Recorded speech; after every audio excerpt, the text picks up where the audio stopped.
इस क्वेश्चन बोला गया इसमें से कौन सा ऑप्शन जो है इनकरेक्ट है,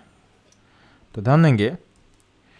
the bond order of O2 plus O2 O2 minus and O2 minus 2 R, तो O2 प्लस में इलेक्ट्रॉन कितना होगा 15, तो बॉन्ड कितना होता है 2.5, यानी ये पॉइंट सही है। O2 का टोटल इलेक्ट्रॉन कितना होगा 16, तो बॉन्ड कितना होता है 2, ये भी सही है। O2 माइनस का टोटल इलेक्ट्रॉन होता है 17, जिसका बॉन्ड कितना होगा 1.5, ये भी सही है आपको पास। O2 माइनस 2 का इलेक्ट्रॉन कितना होता है 18, इसका बॉन्ड कितना होगा 1, ये भी सही, यानी आपका स्टेटमेंट 1 क्या है करेक्ट है। ठीक है, नहीं ध्यान, बी स्टेटमेंट में क्या बोला गया C2 molecule has 4 electron in its 2 degenerate pi molecular orbitals, तो ध्यान ना जो C2 मॉलिक्यूल होता है C2 मॉलिक्यूल का टोटल इलेक्ट्रॉन कितना होता है 12, तो C2 बना हुआ था C एटम से, C एटम का जेड कितना होता है जेड होता है 6, तो अगर हम मॉलिक्यूलर ऑर्बिटल का एनर्जी डायग्राम को फॉलो करें तो इसका चूंकि जेड का वैल्यू यानी एटम का जो जेड है उसका वैल्यू 8 से कम हो रहा है, यानी इस एनर्जी को हम लोग फॉलो करेंगे C2 के लिए। तो C2 में टोटल इलेक्ट्रॉन कितना के पास है 12,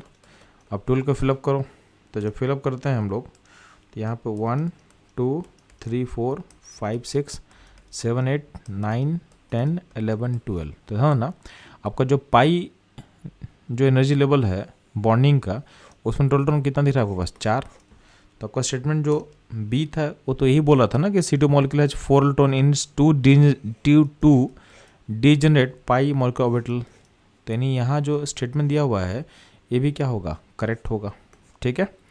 सी में क्या बोला है H2 plus ion has 1 electron, तो H2 में 2 इलेक्ट्रॉन होता है तो H2 प्लस में क्या होगा 1 इलेक्ट्रॉन होगा, तो ये भी सही होगा। अगला जो ऑप्शन डी दिया हुआ है